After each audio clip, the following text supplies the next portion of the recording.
Grace Millane was 22 years old, adventurous, and full of anticipation when she arrived in New Zealand in November 2018. She had come from the United Kingdom on a solo backpacking trip, documenting her journey with photos, messages home, and plans that stretched weeks into the future. Friends described her as warm, curious, and careful. She stayed in touch. She checked in. She did not disappear quietly. On the evening of December 1, 2018, one day before her 22nd birthday, Grace opened a dating app while in Auckland. Like millions of travelers, she saw it as a way to meet people, to share a drink, to feel less alone in a new city. The man she matched with appeared ordinary, well-spoken, friendly, polite in messages. There was nothing in their brief digital exchange that suggested danger. They agreed to meet for a drink in the city center. That decision would be the last one Grace ever made. The night began in public. Surveillance cameras captured Grace and her date walking through Auckland's downtown area,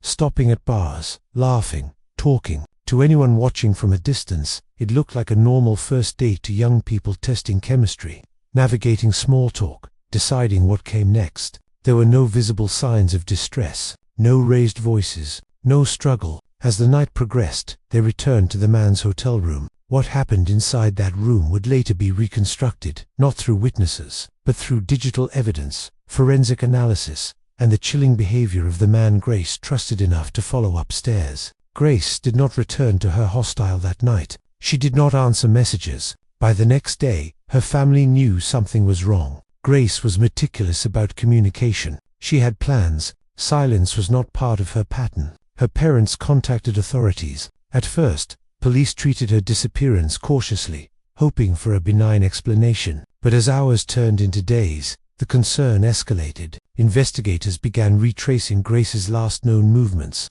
pulling CCTV footage from bars, streets, elevators, and hallways. That footage led them back to the man she had met on the dating app. The evidence inside the hotel room told a grim story. Forensic findings indicated Grace had died there, killed by strangulation. The act was not accidental. It was deliberate, prolonged, and fatal. Medical experts would later testify that significant force was applied for several minutes, long enough for any person to realize what they were doing. But the horror did not end with her death. Instead of calling for help, instead of showing panic or remorse, the man began covering his tracks. CCTV showed him calmly leaving the hotel the next day. He purchased a suitcase. He returned to the room. He later transported Grace's body out of the hotel, concealed inside that suitcase, passing through public spaces without hesitation. He drove for hours. In a remote forested area outside Auckland, he buried her body in a shallow grave. Then he went on dates. He used dating apps again. He took photos. He lived his life as if nothing had happened. When police confronted him, he lied repeatedly. He claimed Grace had left the hotel alive. He suggested she went off with someone else. He attempted to redirect suspicion, knowing full well what he had done. Investigators dismantled each lie with evidenced timestamps, GPS data, transaction records, and surveillance footage that showed movements he could not explain away. The trial that followed shocked New Zealand and reverberated internationally. Prosecutors laid out a clear narrative. Grace Millane had been murdered during a Tinder date, and her killer had treated her death as an inconvenience rather than a human tragedy. The defense attempted to argue that her death was the result of consensual activity gone wrong, an argument that ignited outrage and raised uncomfortable questions about victim blaming and how society discusses consent. Medical testimony dismantled that claim. Experts explained that the injuries Grace sustained were consistent with violent assault, not accident. Bruising patterns, pressure marks, and internal damage told a story of sustained force. The jury saw images, diagrams, timelines, each detail stripping away the illusion of ambiguity. The man was found guilty of murder. In court, Grace's family spoke of their daughter not as a victim, but as a person, a young woman with plans, humor, and love for life. They spoke of the pain of learning her final hours were spent with someone who would later discard her body like evidence to be hidden. The sentencing judge described the crime as cruel, callous, and depraved. Grace's death forced a global reckoning with the risks embedded in modern dating. Dating apps did not create violence, but they did create proximity. They collapsed distance, trust, and familiarity into a few messages and profile photos. They allowed strangers to meet privately, quickly, often without shared social networks or accountability. In the aftermath, conversations shifted, safety features were re-examined, warnings were added, advice circulated: meet in public, tell someone where you're going, trust your instincts. But Grace had done many of those things. She met in public, she was cautious, she trusted, reasonably, that a date would not become a death sentence. That is what made the case so disturbing. There was no dark alley, no late-night stranger lurking in the shadows, no obvious moment to run, just a normal night, a normal date, and a man who decided another person's life was disposable. Grace Millane's name became synonymous with a new category of fear violence that emerges not from chaos, but from familiarity manufactured in minutes. A reminder that danger does not always announce itself loudly. Sometimes it smiles, orders another drink, and walks you upstairs. Her story lingers because it could have been anyone. A swipe, a match, a meeting, and a brutal reminder that trust, once misplaced, can cost everything. What part of this case shocked you the most? Would you have escaped, or fallen into the trap? Let me know in the comments. Stephen Port did not look dangerous. He was quiet, unremarkable, and easily overlooked, a warehouse worker living alone in Barking, East London. He did not carry a weapon. He did not stalk dark alleys. He did not need force to overpower his victims. All he needed was a dating app, a door that locked from the inside, and the assumption that a date was safe. Between 2014 and 2015, Port used Grindr to lure young men to his apartment. 4 of them would die. What makes this case especially chilling is not only the methodical way Port killed, but how close authorities came, repeatedly, to stopping him, and failed. The first death should have ended everything. In June 2014, 23-year-old Ziggy Shapolsky met Stephen Port through Grindr. Ziggy was outgoing, social, and well-connected. He had plans. Friends expected to hear from him. When he didn't return home after meeting Port, concern spread quickly. Ziggy's body was found near Port's apartment building. Police ruled the death non-suspicious. They attributed it to overdose. No arrest was made. Port watched. Port learned. Port adjusted. 2 months later, in August 2014, Gabriel Kofari, a 22-year-old Slovakian national, met Port through Grindr. Gabriel was new to London, working hard, sending money home. He trusted the app to meet someone familiar, someone like him. Gabriel never left Port's apartment alive. His body was discovered in the same location as Ziggy's outside Port's building. Again, police concluded overdosed. Again, no arrest. Inside Port's apartment, evidence was accumulating. Messages, drugs, patterns, but no one was looking closely enough. By November 2014, Port's confidence had grown.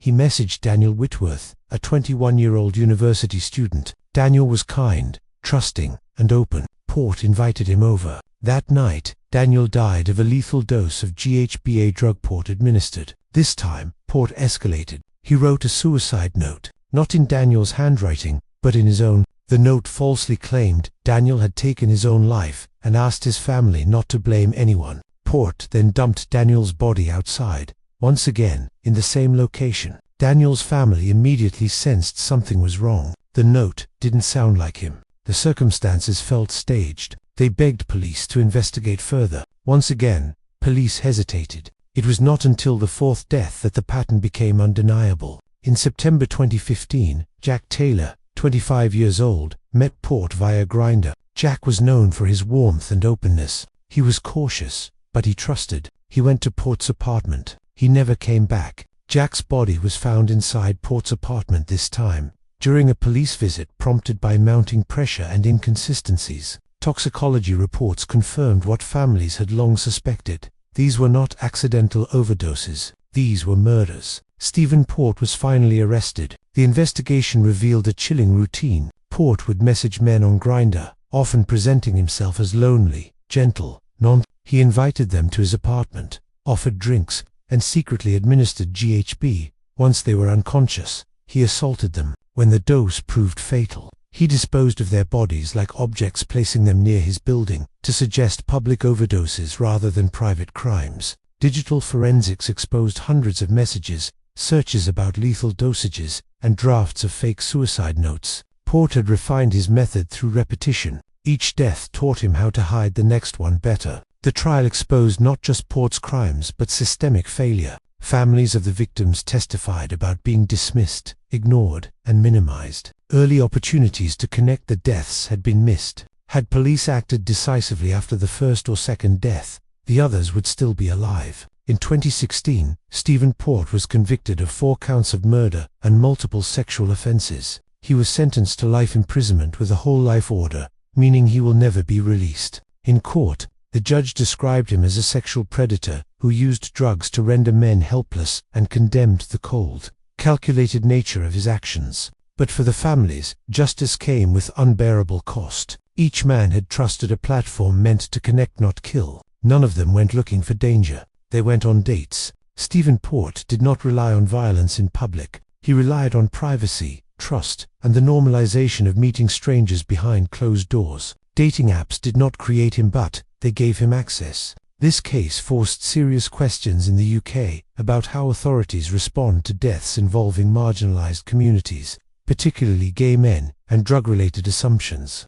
It exposed how stereotypes can dull urgency and how delay can become deadly, for lives were lost not because no one noticed, but because warnings were ignored. Stephen Port turned dating into a delivery system for murder. A match became an invitation became a death sentence. And the most haunting truth of all is this: the pattern was visible long before the final body was found. What part of this case shocked you the most? Would you have escaped or fallen into the trap? Let me know in the comments.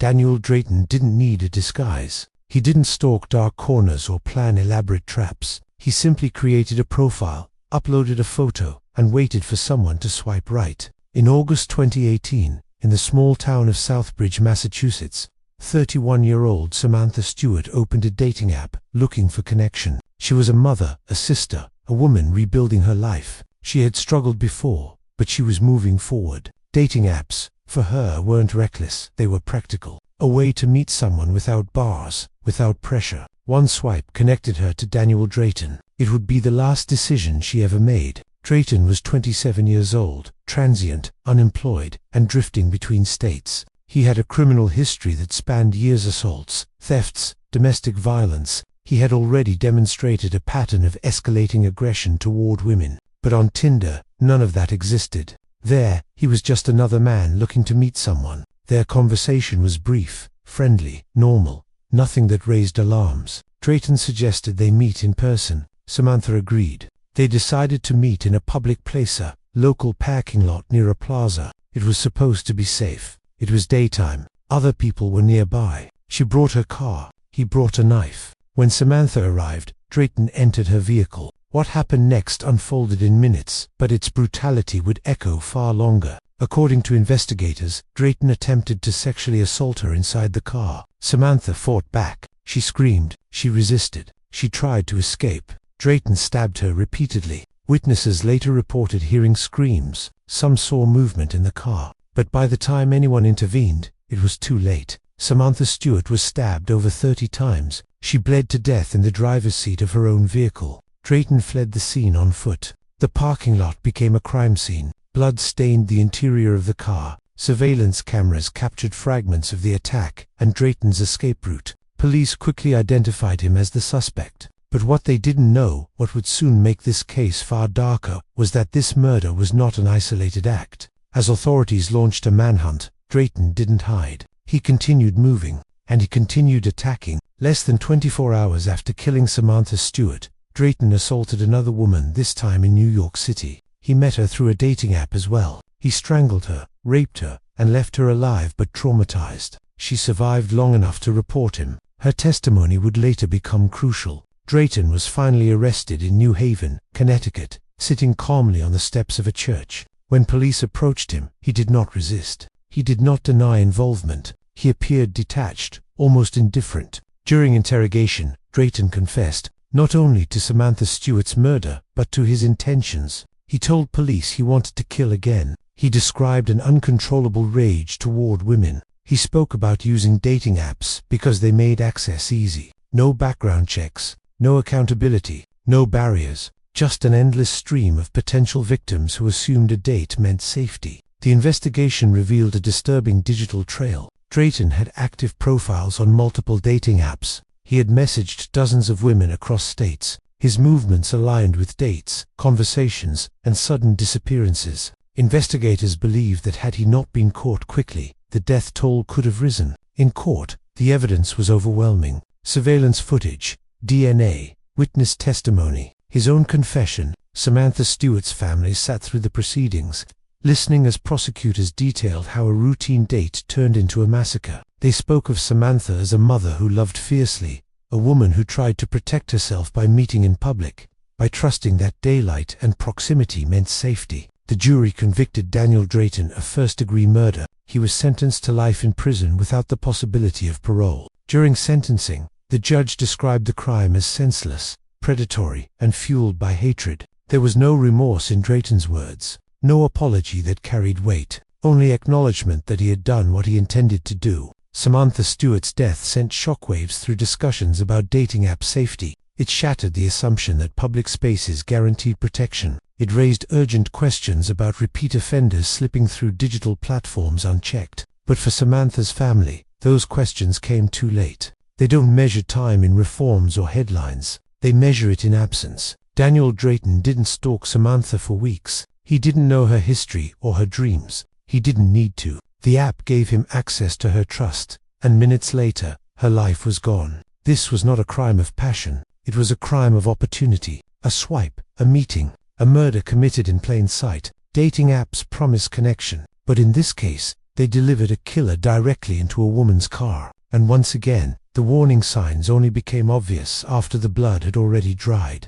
What part of this case shocked you the most? Would you have escaped, or fallen into the trap? Let me know in the comments.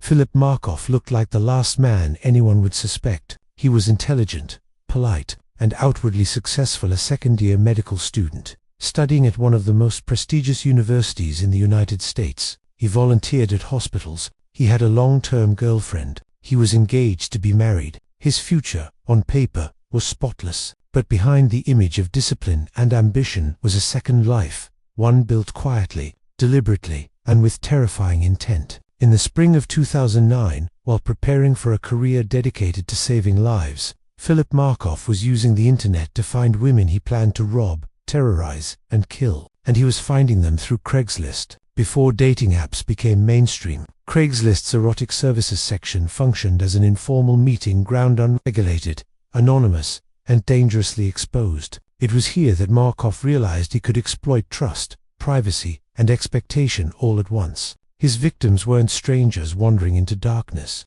They were women who believed they were meeting clients, and Markoff knew exactly how to make himself seem harmless. Born in 1986, Philip Markoff grew up in New York, excelling academically. He was disciplined, organized, and driven. Friends described him as reserved but kind. Professors praised his work ethic. He met his girlfriend, Megan McAllister, during college. They built a life together. They planned a wedding. Nothing about him suggested violence. But, as his academic pressure increased, so did his financial stress. Medical school was expensive. His lifestyle was costly. And somewhere along the way, Markoff developed a dark solution. Instead of earning money, he would take it. And instead of robbing banks or stores, he would target individuals alone, indoors, expecting a consensual meeting. His method was chillingly simple. Markoff would browse Craigslist ads posted by women, offering companionship or escort services. He would select those who worked independently, women who met clients alone, often in hotels or apartments.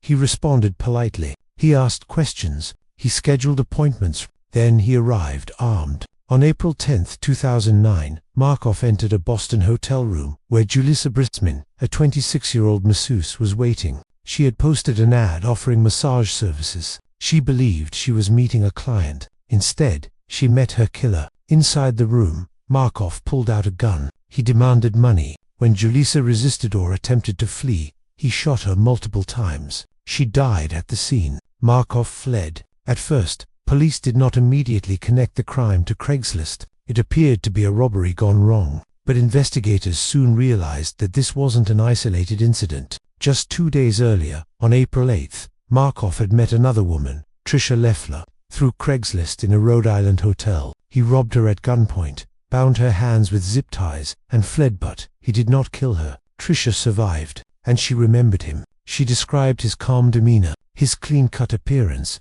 the way he spoke politely while pointing a gun at her. She described details: his height, his posture, his voice. These details would later become critical. Investigators began reviewing surveillance footage from hotels, parking garages, and they noticed a pattern: a man arriving alone, staying briefly, leaving quickly. They followed credit card usage. They traced online communications. The digital trail narrowed. Soon, the name Philip Markoff emerged. What stunned investigators was not just the evidence, it was who he was. A medical student, no prior violent criminal record, engaged, living a double life, so carefully constructed that even those closest to him saw nothing wrong. When police searched Markoff's apartment, they found damning evidence: a gun matching the weapon used in the murder, a laptop containing Craigslist communications, zip ties identical to those used on victims, notes detailing plans. It became clear that Markoff was not improvising. He was experimenting. Police believed Julissa Brisman was not intended to be his first murder, but she became his only confirmed fatal victim because his spree ended abruptly. Markoff was arrested on April 20, 2009, on the campus of Boston University. Students watched as he was taken away in handcuffs, shocked that someone they walked past every day could be capable of such violence. His fiancée was devastated. Megan McAllister had no idea. She described their relationship as loving, stable, normal. She would later say that learning the truth felt like discovering the man she loved had never existed at all. Markoff was charged with first-degree murder, armed robbery, and kidnapping. Behind bars, he maintained a calm exterior. But as the case progressed, the reality of what awaited him set in. He faced life in prison, and he could not control the narrative anymore. On August 15, 2010, while awaiting trial in jail, Philip Markoff took his own life. He cut his throat and wrists using a makeshift weapon fashioned from a plastic spoon and a metal fragment. He left behind no explanation, no apology,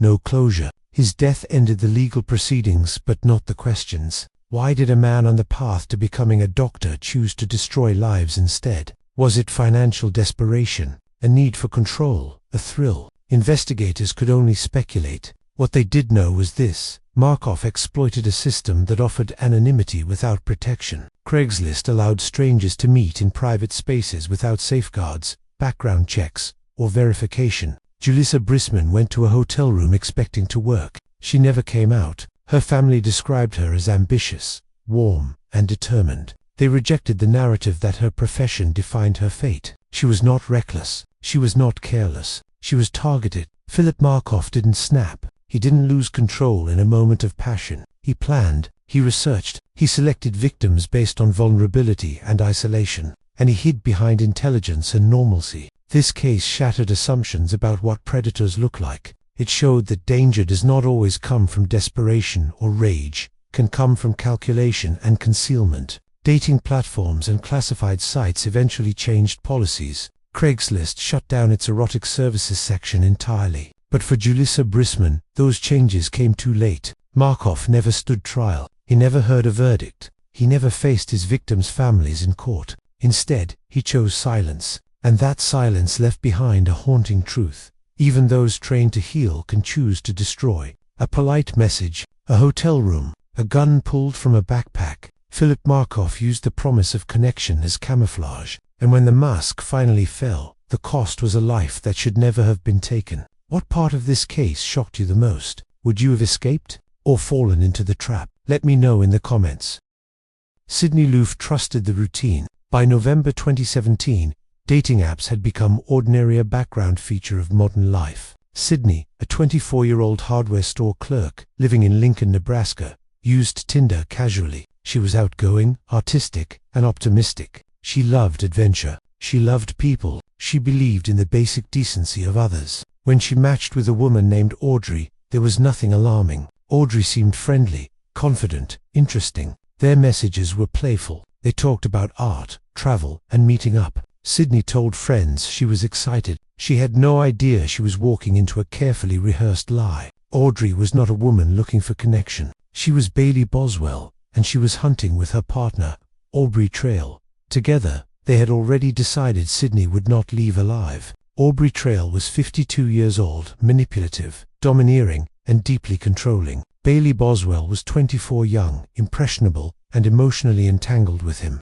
Their relationship was not equal. Trail positioned himself as a mentor, a guide, and eventually, a godlike authority figure in Boswell's life. They lived transiently, they lacked stable income, and somewhere in their shared delusion, they convinced themselves that murder could solve their problems. Their plan was simple and horrifying. Use Tinder to lure a victim, gain trust, kill, take what they wanted. Sidney Loofe became the target. On November 15, 2017, Sidney told her roommate she was going on a Tinder date. She was excited but cautious. She planned to be back later. She shared details. She didn't disappear quietly. She drove to meet Audrey. Surveillance footage captured Sidney walking into a store, smiling, buying groceries, normal moments frozen in time. She sent Snapchat messages to friends, joking about her date. Her phone records showed nothing alarming. That night, she vanished. When Sidney didn't come home, concern grew quickly. Friends tried calling her.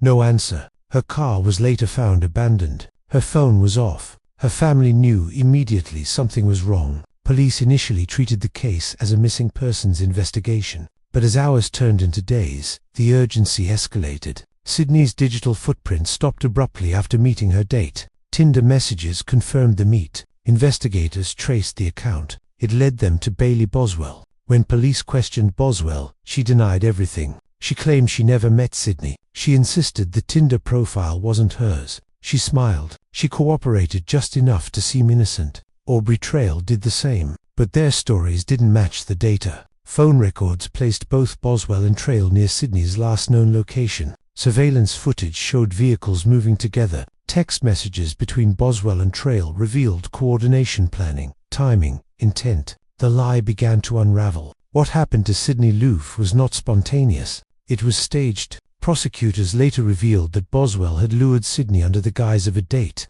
gaining her trust through flirtation and shared identity. Sidney believed she was meeting someone safe, someone like her. Instead, she was led to Trail. What followed was brutal. Sidney was strangled. Her body was dismembered. Her remains were placed in trash bags and scattered along rural roads in Nebraska, treated as debris, not human life. The coldness of it shocked even seasoned investigators. Trail and Boswell did not panic after the murder. They continued living. They continued lying. They continued pretending nothing had happened. But evidence doesn't forget. In December 2017, Aubrey Trail was arrested. Bailey Boswell followed shortly after. As pressure mounted, Trail's control began to slip. Then, in a Nebraska courtroom, something unimaginable happened. During a pretrial hearing, Aubrey Trail stood up, looked at the judge, and slit his own throat with a hidden blade. Blood poured onto the courtroom floor. He survived, but the message was clear. This was not a man capable of remorse. This was a man desperate to control the narrative even through violence. At trial, prosecutors laid out the full picture. They described how Trail manipulated Boswell psychologically, convincing her that murder was necessary, justified, even meaningful. They presented evidence that Trail viewed killing as a way to assert dominance and power. Boswell's defense attempted to portray her as a victim of coercion, but the jury saw through it. Messages showed active participation, planning, deception, conscious choice. Sidney Loofe didn't die because of one person's cruelty. She died because two people chose to turn a dating app into a weapon. In 2019, Aubrey Trail was convicted of first-degree murder. He was sentenced to death. Bailey Boswell was also convicted of first-degree murder. She received life in prison without the possibility of parole. Neither sentence brought Sidney back. Her family described her as fearless, compassionate, and full of light. They spoke of how she embraced life, openly, how that openness was used against her. The case sent shockwaves nationwide. It exposed a terrifying vulnerability in dating apps, especially for LGBTQ+ users who rely on them for safe connection. It demonstrated how easily identity could be faked, how trust could be engineered, and how predators could weaponize intimacy. Sidney Loofe did nothing reckless. She went on a date. She trusted someone who pretended to be like her. She believed a match meant mutual interest, not mutual destruction. This wasn't a crime of impulse. It was a crime of planning, a crime of manipulation, a crime that relied on the assumption that people are mostly good. Sidney's name now stands as a warning, but it should have remained just a name, belonging to a young woman with a future. A swipe, a smile, a meeting that was never meant to end with goodbye, because the goodbye was already decided. Dating apps promise connection, but in this case, they delivered Sidney Loofe directly into the hands of people who saw her not as a person, but as an opportunity. What part of this case shocked you the most?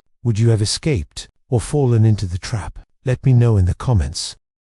Mark Twitchell didn't see himself as a criminal. He saw himself as a creator, a filmmaker, a storyteller, a man who believed real life was too small for his imagination. In Edmonton, Alberta, in 2008, Twitchell was a struggling, aspiring director obsessed with the TV series Dexter show about a serial killer who murders criminals and gets away with it. He watched it obsessively, he studied it, he fantasized about it, and then he decided to try it himself. Not in fiction, not on screen, but through online dating. Before Tinder became dominant, platforms like Plenty of Fish were already connecting strangers behind closed doors. Twitchell understood something crucial. Dating sites created expectation, privacy, and isolation all at once, and he wanted to use that combination to kill. His victim would be Johnny Altinger, a 38-year-old oil rig worker, gentle, trusting, and looking for companionship. Johnny never knew he was stepping into a rehearsed scene. Mark Twitchell was not impulsive. He planned everything. Twitchell was married, unemployed, and drowning in frustration. His film projects failed. His ambitions collapsed. And instead of accepting reality, he built a fantasy in which he was smarter than everyone else. He rented a detached garage in Edmonton. Inside it, he constructed what he called his kill room. Plastic sheeting covered the walls. A table stood in the center. There were restraints, weapons, cleaning supplies. It wasn't a crime of rage. It was production design. Twitchell created fake online dating profiles using stolen photos. He posed as attractive women interested in casual encounters. He targeted men who lived alone, men without close local family, men unlikely to be immediately missed. Johnny Altinger matched one of those profiles. Their conversations were friendly, normal. Johnny believed he was meeting a woman named Jen for a casual encounter. She gave him an address. She told him to come alone. She said the garage door would be open. Johnny arrived on October 3, 2008. Security cameras later showed him walking toward the garage, relaxed, unaware. Inside, Twitchell was waiting. What happened next was not spontaneous. Twitchell attacked Johnny from behind with a pipe. The blow didn't kill him immediately. Johnny fought. Blood splattered across the room. Evidence later showed a struggle, desperation, fear, pain. Twitchell struck again and again until Johnny collapsed. Then he stabbed him. Johnny Altinger died on a concrete floor in a garage built to look like a movie set. Twitchell didn't panic. He followed the script. He dismembered the body. He disposed of the remains in nearby sewers and dumpsters. He cleaned the garage meticulously. And then, because this wasn't enough, he went back online. He tried again. Days later, Twitchell attempted to lure another man to the same garage using a different fake profile. That man arrived, noticed something was wrong, and escaped after a violent confrontation. That escape saved lives, because now there was a witness. Police were alerted. The second man described the garage. Investigators searched the area. They found Twitchell's rented space. Inside, they discovered traces of Johnny's blood. Twitchell was arrested. At first, he denied everything. Then the digital evidence surfaced. Police searched his computer. What they found was horrifying. Twitchell had written a document titled SK Confessions. In it, he described his desire to kill. He detailed his admiration for Dexter. He fantasized about becoming a real-life serial killer. He wrote about the thrill, the planning, the feeling of superiority. He wasn't confessing out of guilt. He was bragging. He described Johnny's murder as a failed first attempt and expressed frustration that it wasn't perfect. He wrote about wanting to refine his technique. It was clear Johnny was not meant to be the only victim. The trial began in 2011. Prosecutors dismantled Twitchell's fantasy piece by piece. They showed the jury the garage, the blood evidence, the online messages,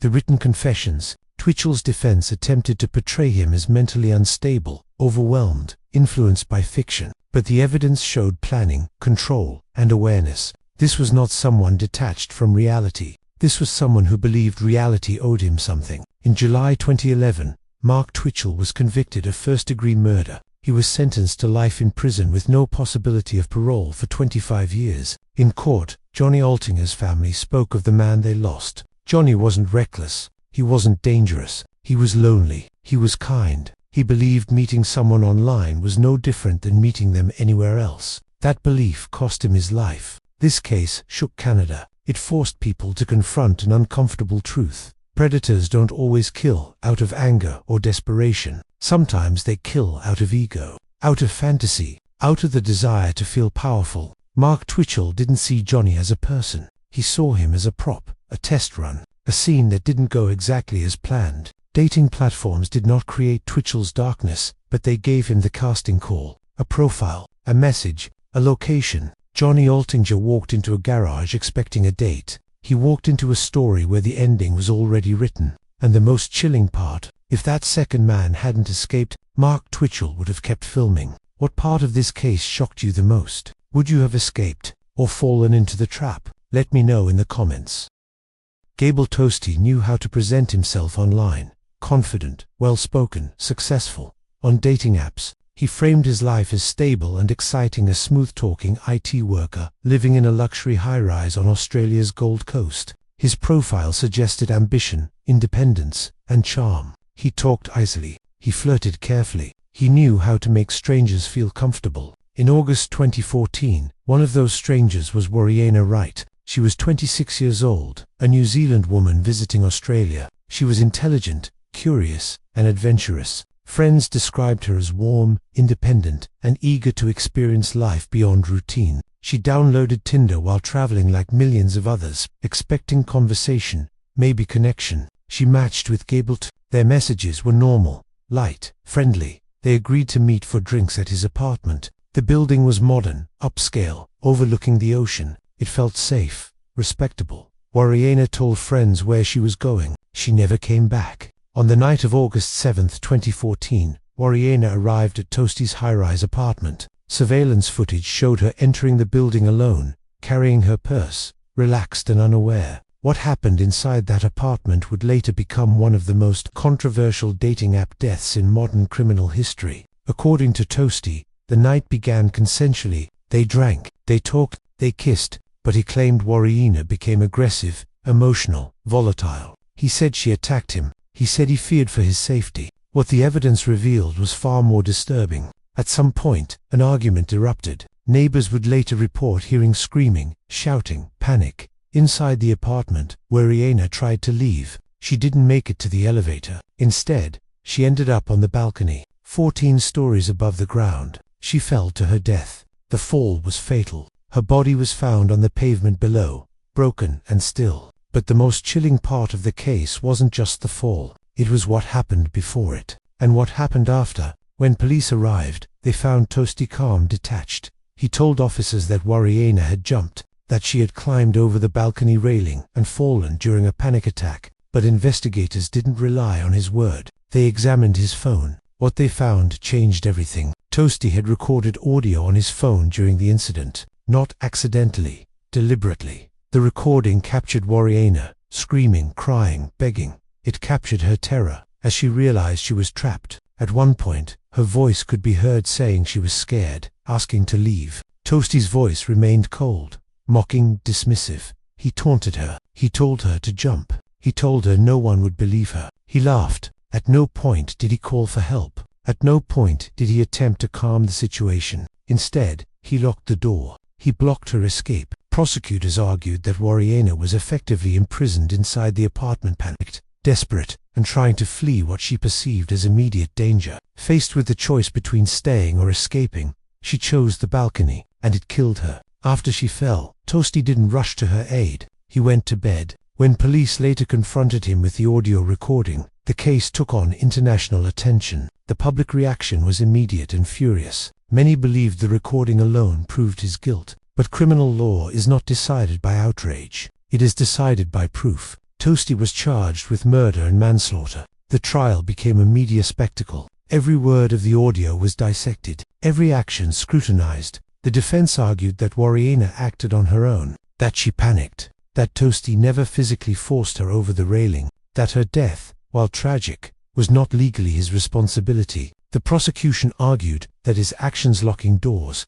taunting, refusing to help, created the conditions that led directly to her death. That psychological imprisonment can be just as lethal as physical force. The courtroom listened to the audio in silence. Warriena's final moments echoed through speakers. Her fear was undeniable, but the legal standard was narrow. In 2016, the jury acquitted Gable Toasty of murder and manslaughter. He walked free. There was no conviction, no prison sentence, no legal accountability for Warriena Wright's death. The verdict shocked the public. Protests followed. Debates erupted about coercion, psychological abuse, and the limits of criminal law. Many asked how a man could record a woman's terror, taunt her, and still avoid responsibility for her death. But the law had spoken. Toasty later changed his name. He moved. He attempted to disappear. Warriena Wright never got that chance. Her family described her as loving, adventurous, and kind. They spoke of the agony of hearing her final moments played in court, knowing she was alone, frightened, and trapped with someone she had trusted. This case forced an uncomfortable conversation about dating apps and private spaces. There were no witnesses inside that apartment, no cameras, no physical struggle that met the legal threshold for murder, just fear. And fear alone, it turned out, was not enough to convict. Warriena didn't go looking for danger. She went on a date. She trusted that meeting someone in a luxury building meant safety. She believed that discomfort could be escaped, that she could leave if things felt wrong. She was wrong. This case stands apart from others because it occupies a gray space, the space where morality and legality collide and don't align. No one disputes that Warriena Wright died in terror. No one disputes that Gable Toasty recorded it, but the court decided that responsibility stopped short of guilt. Dating apps didn't push her off that balcony, but they placed her alone, high above the ground, with a man who chose cruelty over compassion. A swipe, a drink, a locked door. 14 stories later, a life was gone and justice, for many, felt like it never arrived. What part of this case shocked you the most? Would you have escaped, or fallen into the trap? Let me know in the comments. For more real-life crime stories, subscribe and stay tuned for the next deep dive.